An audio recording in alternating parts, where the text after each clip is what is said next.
En los últimos días se conocieron datos relevantes de la economía. Por ejemplo, el déficit fiscal cerró en 4,1% del Producto Bruto Interno en 2021, lo que significa una contracción del rojo de las cuentas públicas del 1,2%. Recordemos que al 31 de diciembre de 2019 el déficit era del 4,7%, meses antes de que comenzara la pandemia. Otro dato, ayer el Instituto Nacional de Estadística difundió su informe del mercado laboral 2021, donde en diciembre, para el total del país, la tasa de actividad se situó en 62%, la tasa de empleo en 57,7% y la de desempleo en 7%. Al comienzo de 2021, la tasa de desempleo se ubicaba en 10,7%. Y en marzo de 2020 en 10. Pero no todas las noticias son tales positivas. El aumento definitivo de jubilaciones y pensiones para este año será de 6,16%, cuando la inflación de 2021 cerró en 7,96%. ¿Qué lectura se hace desde el equipo económico de estos datos? ¿En qué se basó la recuperación económica, que además fue antes de lo previsto, según los analistas? ¿Y cuáles son los objetivos para 2022? Lo conversamos esta mañana con Isaac Alfie, director de la Oficina de Planeamiento y Presupuesto. Alfie, ¿cómo le va? Buenos días, gracias por atendernos. Buenos días, ¿cómo le va? ¿Bien? Muy bien, muchas gracias.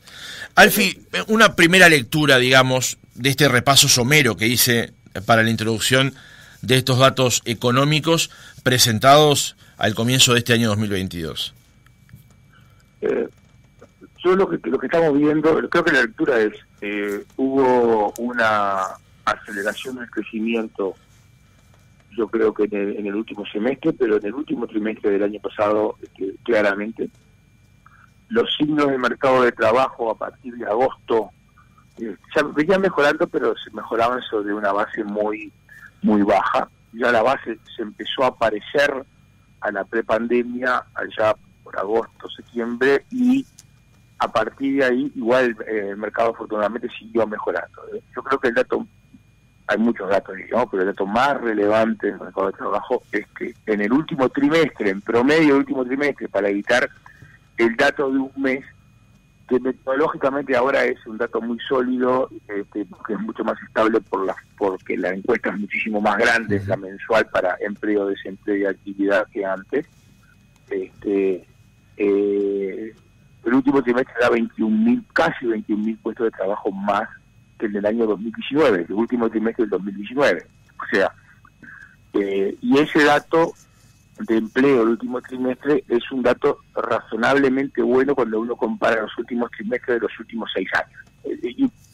Evitemos el 2020, porque el 2020 claramente fue un año de una anomalía total. No comparamos contra el año pasado, que yo no recuerdo exactamente, pero creo que sobre el último trimestre lo que tenemos arriba es 60 o 70 mil puestos de trabajo arriba. No lo recuerdo estrictamente, es muchísimo, pero no hace mucho sentido esa comparación. La comparación contra el 2019 yo creo que es una buena. Eso justamente uno ve un poco, ha mejorado algo, la recaudación, claramente, ha mejorado, inclusive ha levantado la recaudación del BPS justamente sobre diciembre, octubre, noviembre, diciembre, sobre todo noviembre y diciembre, que bueno, que son un mes para atrás, claramente. Creemos que la economía entró en una recuperación fuerte. Uno puede decir superior a la que teníamos estimada. Bueno, más o menos superior a la que el gobierno tenía estimada. No es tan distinta a la que nosotros en principio teníamos estimado, claramente. Uh-huh. Y Alfie, ¿dónde entiende usted que están las bases o los motivos de esa aceleración del crecimiento y esa recuperación fuerte con una mejora de recaudación? Bueno, nosotros creemos que, hay varios factores. Yo creo que hay un tema de confianza muy importante en el gobierno en sí, y eso genera una estabilidad. Las encuestas de confianza y de optimismo futuro son razonables. No estamos derrochando optimismo, pero tampoco estamos en el pesimismo. Yo creo que la zona es moderado optimismo, algo por el estilo. ¿Sí? Eso en primer lugar.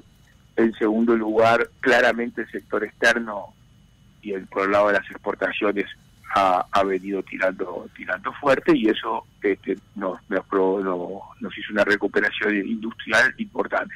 Nos están ayudando por un lado los precios externos de las materias primas, nos están complicando por el lado de los combustibles, del petróleo. Claro, todo no es para el mismo lado, pero en el neto, cuando los precios suben, Uruguay gana. Y eso es cuando los precios de las materias primas suben, Uruguay gana. Y eso también nos está ayudando. La región no nos tira tanto, claramente, nos sigue poniendo un manto de incertidumbre, pero en el año pasado también la región igual creció, sobre una caída muy grande del año anterior, también creció, y eso también ayudó. El mundo también ha crecido. Bueno, yo creo que todo vino hacia ello. De vuelta, creo que de todas maneras lo más importante de todo es el crecimiento del empleo, que termina repercutiendo en un crecimiento del ingreso de las familias. Y cuando veamos los números de pobreza, seguramente, no sé cuándo van a salir, creo que eso de fin de marzo o principios de abril, seguramente van a mostrar una nueva reducción de la pobreza, que es lo que al final, digamos, es el resumen, diríamos. Todo lo demás son indicadores, son bien importantes cuando uno maneja las cifras, pero al final lo que tiene que reflejarse es en el nivel de vida de la población. En la muestra anterior se había advertido ya una caída importante de la pobreza y también de la indigencia. En el primer semestre sí, por eso nosotros creemos que en el segundo semestre se va a ratificar y mejorar aún esa cifra. Es cierto que seguramente en el promedio del año todavía quedemos por encima del promedio del 2019, pero ya sobre el final del año yo estoy convencido de que el último semestre, si tuviéramos el segundo semestre del 2019, que se podría hacer, preferimos no hacer esos cálculos teóricos esos cálculos para atrás, para no enturbiar, diríamos, las estadísticas publicadas, o no cambiar algunas estadísticas publicadas. Seguramente tengamos un número menor de pobreza en el segundo semestre de este año que el 2019. Alfie, como decíamos en la introducción del reportaje, el déficit fiscal, según los últimos datos que publicó el Ministerio de Economía, se ubicó en 4,1%, son 6 décimas menos que en diciembre del año 2019, sin pandemia, justamente. Recuerdo también que en ese momento, cuando se estaba comenzando la pandemia y se le exigían al gobierno ciertas medidas, se fue cauto a la hora de ingresar con gastos, más allá de que el déficit creció y los gastos también crecieron. Pero usted dijo que muchos de los países que fueron por medidas de poner más dinero, digamos, rápidamente se quedaron sin balas. ¿Qué balance hace hoy de esas decisiones que se tomaron durante principalmente 2020 y 2021? A ver, nosotros el año pasado el gasto, no solo con pérdida de razón, el gasto total por pandemia fue de 1.7 del PBI prácticamente, 1.6, 1.7. O sea que el déficit sin el gasto de pandemia, comillas, sería 2,5, que es cierto que tampoco sería así porque algunos gastos que también se fueron evitando porque había que hacer espacio para el gasto principal y de emergencia que era la pandemia. Recordemos, Alfie, que 2,5 es donde el gobierno pretende ubicarlo al final del periodo, ¿no? Sí, pero también creo que dije al principio del mes pasado que tuvimos algunos resultados excepcionales, en especial en las empresas públicas, ¿sí? Y además hay algunas erogaciones que están un poco contenidas ahora para priorizar determinados gastos, pero tendríamos que se van a reacomodar claramente, ¿sí? O sea, no ese es el número no es el número que uno debería tomar. Uno lo ve así y digo, es un número bueno, pero va a ser sería un poco mayor en términos, diríamos, normales, o quitando efectos extraordinarios de corto plazo, ¿sí?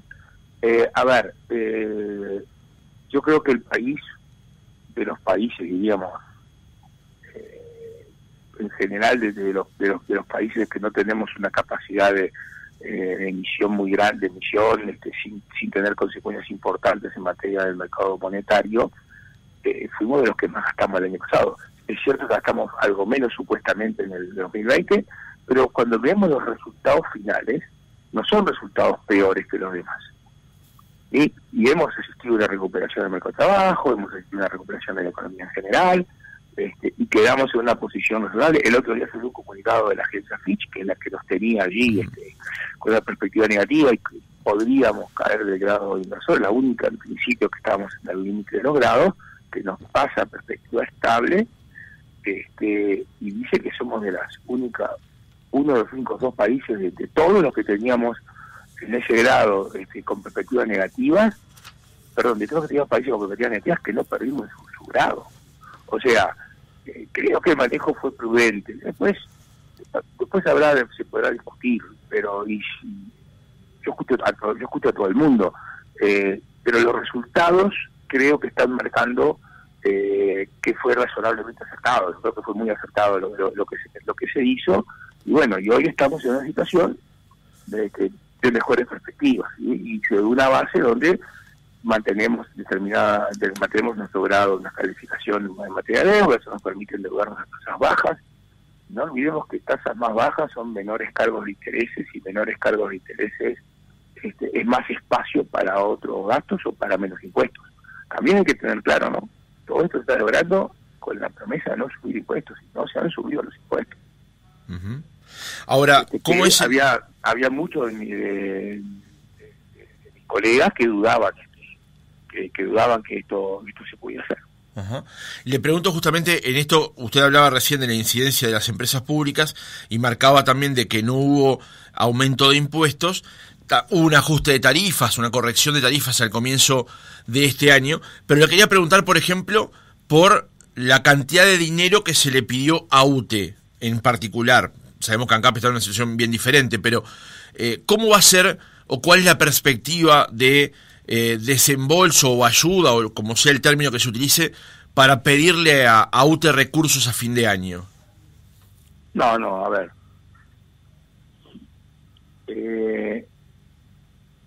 La ley de presupuesto del año 90 establece que todas las utilidades de las empresas públicas deben pasar como pago de dividendo a su accionista, que es el gobierno central, o sea, todos los uruguayos. Uh-huh.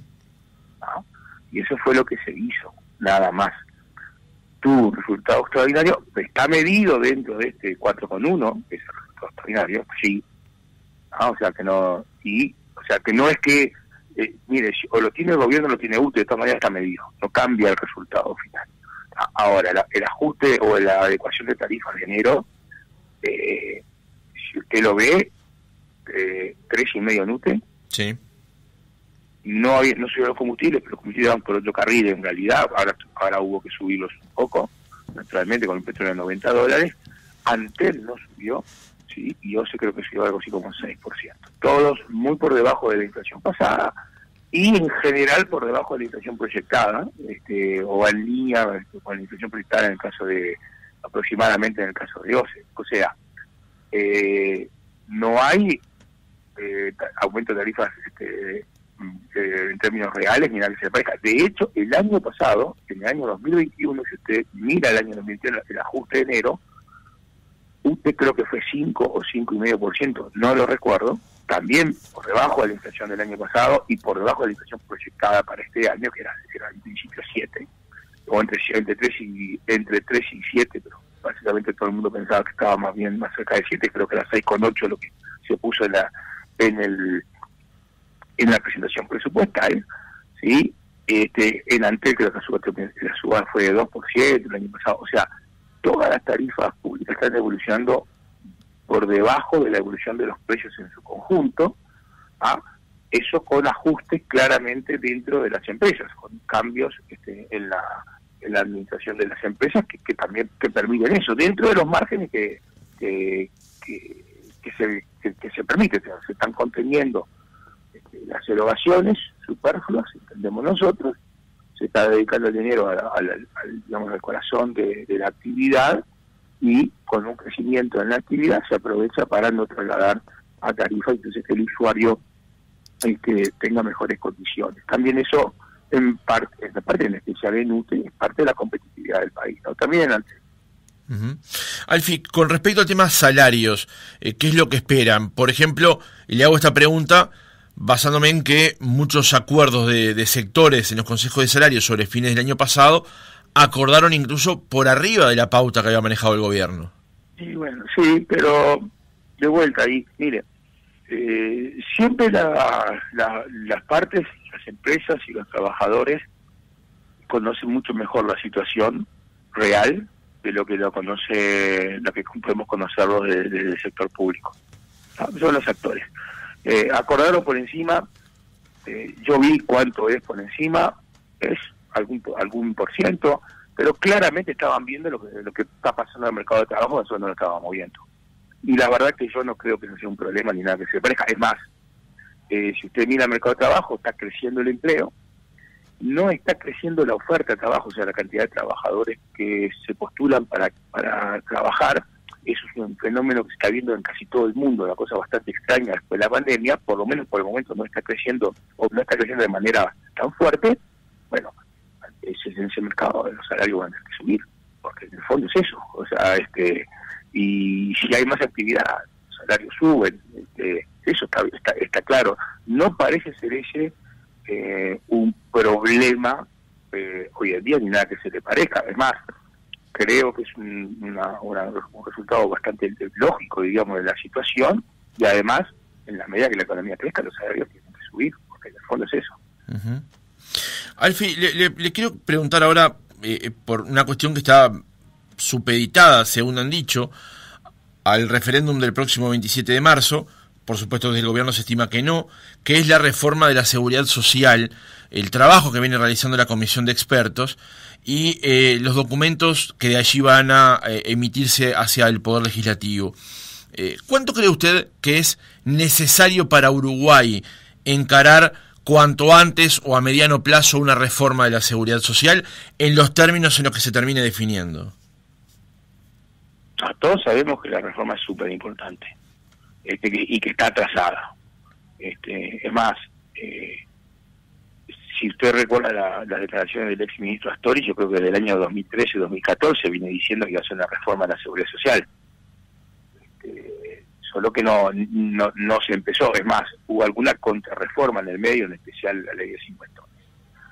Pero el trabajo es un trabajo largo, un trabajo arduo.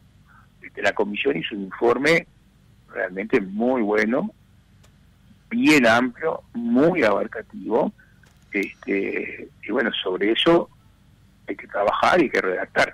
No es una ley que se hace en 15 días ni nada que se le parezca. Uh-huh. Acá no, a ver, parecería ser que todo está teñido de un referéndum. No está teñido un referéndum ni nada que se le parezca. Lo que pasa que ese tipo de leyes demoran mucho. Mire, la reforma anterior, que termina aprobándose el 1 de septiembre del año 95, se empieza a trabajar en diciembre del año 94. Se empieza a trabajar, pero a trabajar ya en la redacción. Y había todos los estudios previos y la cantidad de información que se fue haciendo durante el gobierno de la administración de la calle Herrera, del presidente de la calle. Uh-huh. O sea, hubo reformas presentadas inclusive ahí, o sea, había toda una actualización y demás de información, y ya se sabía. Ahora, de vuelta, se hizo toda esa actualización de información, hay que simular escenarios, tienen que trabajar los equipos técnicos sobre ahora bases más definidas, ya no sobre datos globales. Tampoco o sea, no es un tema, es un tema sí de premura, pero usted no puede salir corriendo uh-huh. a escribir y escribir mal y después tener problemas por todos lados. Lo que igual está claro sobre todo esto es los jubilados actuales no son afectados por nada, es muy claro.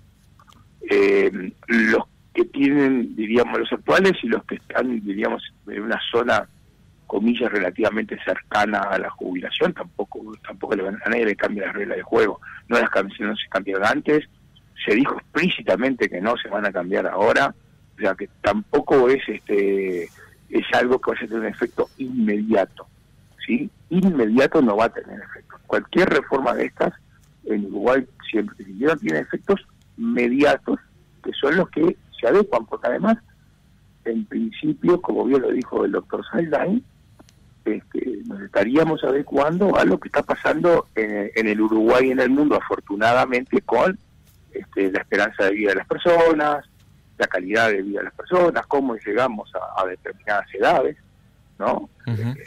Que afortunadamente llegamos mucho mejor que antes, ¿no?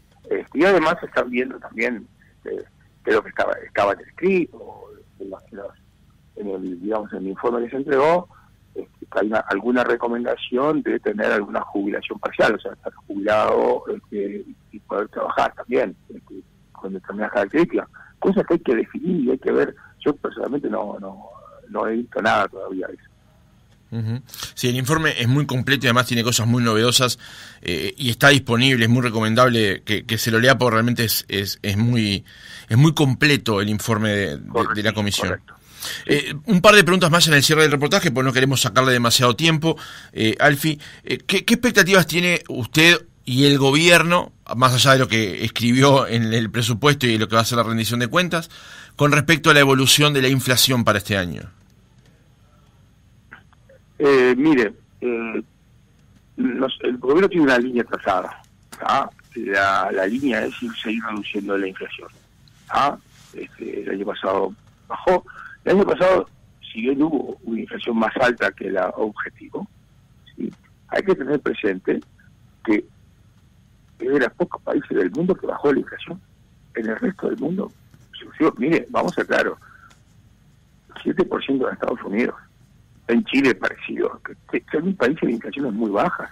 En todo el mundo subió la inflación. En Brasil, que tiene inflación de 2, 3, 4%, se fue arriba de 10.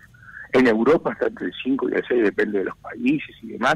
O sea, hubo un aumento muy importante de la inflación, que obviamente acá repercutió.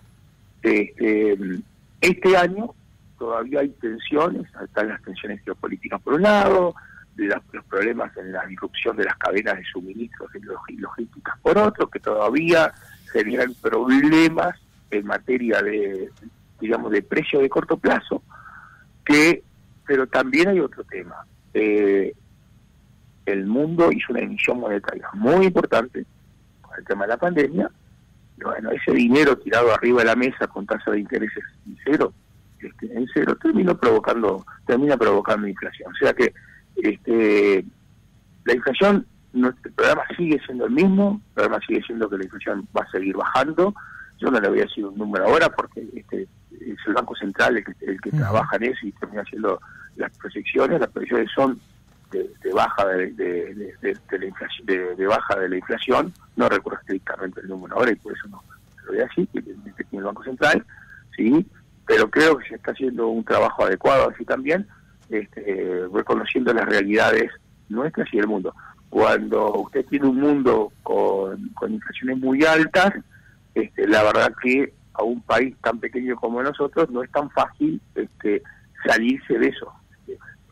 Quizás, obviamente que el año pasado quedar casi un punto por encima de lo que nosotros teníamos como techo no nos gusta, está bien. Ahora, en términos relativos, eso fue un desvío absolutamente menor frente a lo que pasó en el mundo y a lo que pasaba antes.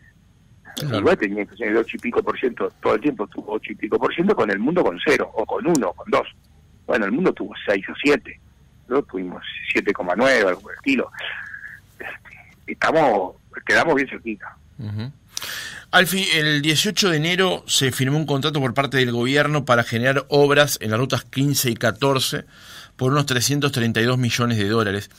Le cito esta noticia para preguntarle, porque mucho se ha hablado de la incidencia que tiene en el desempeño de la economía y del empleo la construcción que se está realizando de la obra de UPM2, allí en la zona de Pueblo Centenario, y también la del Ferrocarril Central. ¿Cuáles son las expectativas del gobierno en 2022 con respecto a la obra pública y cómo eso derrama hacia el empleo y actividad? Bueno, mira, personalmente, yo tengo un enfoque distinto respecto de la obra pública. más allá de que efectivamente genera un empleo de corto plazo.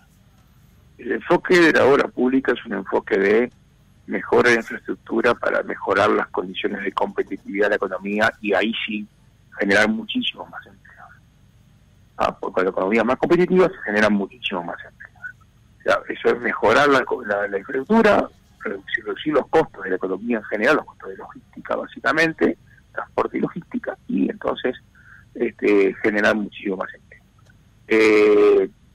Esas obras son obras que venían de antes, se terminan firmando contratos que eran del año 2018, esta altura del pago 2019, 2018 creo que eran alguna vez, ¿sí? Que con toda esta historia de que estamos postergando y claro, los cierres financieros y todo, bueno, terminamos en esto. El ministro Falero ya dijo las cifras de obra prevista, las cifras son bien importantes. Hay mucha obra que se hace bajo mecanismos de participación público-privada y ahora se hace bajo el mecanismo de CLEMAF, que es una inversión privada con pagos por disponibilidad por una parte y por pagos efectivos, digamos, por obras por otro, ¿sí? Que no todo está computado, diríamos, en el balance fiscal de inversiones, y por eso a veces se dice que las inversiones han bajado, pero no han bajado, y además pasa otra cosa, que los pagos que estamos haciendo por disponibilidades, que tiene un componente importante de la inversión, tiene otro componente del mantenimiento claramente, tiene un componente muy importante de la inversión, sale como gasto corriente y en realidad es inversión. Entonces ahí en la contabilidad, yo creo que quizás debamos poner la información más abierta para que los analistas vean mejor ese número. Bueno, hay obras y hay obras bien importantes. Respecto a las obras de UPM, es cierto, hay una cantidad importante de personas trabajando. Ahora, el aumento del número de personas allí trabajando frente al aumento total del empleo no es algo sumamente significativo. Ese es el punto grande. Es decir, que la economía está funcionando por otro lado también, afortunadamente. O sea, esto es algo más, es algo importante, no tengo duda, pero en materia de empleo que tiene, pero tampoco es que allí está todo concentrado, ¿no? ¿Verdad? Ni nada que se le parezca. Alfie, la última pregunta. ¿Había margen el mes pasado para no aumentar los combustibles? Y el mes pasado sí, por una razón. Usted recuerda que en enero, ¿se acuerda que en diciembre había bajado mucho petróleo? Uh-huh. Bueno, y cuando vimos los precios de paridad, en el fondo estábamos ahí. O sea, lo dejamos en precios prácticamente de paridad el mes de enero. Lo que pasa es que pasamos de un petróleo de no me acuerdo cuántos dólares a algo casi 80 y pico largos en el promedio, pero ya teníamos de 90, son cosas bien diferentes. O sea, ahí está la diferencia. Yo creo que en Uruguay, nunca nos acostumbramos, y esto viene de larga data, en algún momento va a haber que acostumbrarse a entender cómo es este mercado es un mercado más, y así como el dólar puede subir y bajar todos los días, la carne puede subir y bajar por el mercado internacional, los granos, las frutas y las verduras que suben mucho cuando hay mucha agua o muy poca agua y después bajan, etcétera. Los combustibles en todo el mundo suben así, bajan así. Yo los invito a mirar los precios en el mundo de los combustibles en el último año y a mirar el Uruguay. Y Uruguay sale no bien parado, recontra bien parado en materia de su aumento medido en dólares, ¿no? Uh-huh. Recontra bien parado, la verdad que Uruguay mire el mundo, y bueno, eso es el trabajo que se viene haciendo por parte de ANCAP. Claro, pero está trabajando fuertemente para eso también. Hasta ahora se ha hecho una valoración también de esos fondos extraordinarios que habían llegado a ANCAP por la venta de combustible a UTE para generar energía y exportarla. Por eso le preguntaba si había margen, o sea, tomando como referencia esos fondos, si quedaba margen para en el mes de enero, para no aumentarlos para febrero, claro, decía. Claro que queda margen para enero, para febrero, que hay un margen. Lo que pasa es que usted quiere ese margen y usted está absorbiendo ese colchón que no tenía, lo está absorbiendo. Todavía tiene colchón. No tenía mucho sentido hacer determinadas cosas cuando usted tiene ese colchón totalmente inesperado. ¿sí? Por fuera. Usted, y usted, menos si usted espera que en algún momento esto se normalice y estos precios sean extraordinarios. Entonces tampoco tiene tanto sentido en la medida que se tiene este sistema de precios regulados. Entonces, mientras hay margen, yo creo que el margen parece bien razonable usarlo, moderadamente. Claro, si usted tiene un shock tan grande como este mes, y entonces usted se va a comer una parte demasiado grande del margen, bueno, la decisión, yo creo que correcta de parte del Poder Ejecutivo, es, está bien, pero no podemos jugar el margen prácticamente en un mes y medio, quizás, o 2 meses. Entonces, bueno, está. Pero razonablemente, yo creo que se ha manejado con... A ver, si algo yo creo que ha tenido todo el manejo del gobierno en todas las áreas es la prudencia. Esta es una más. Isaac Alfi, director de la Oficina de Planeamiento y Presupuesto, gracias por haber estado otra mañana con nosotros. Bueno, que vaya buen día, un gusto.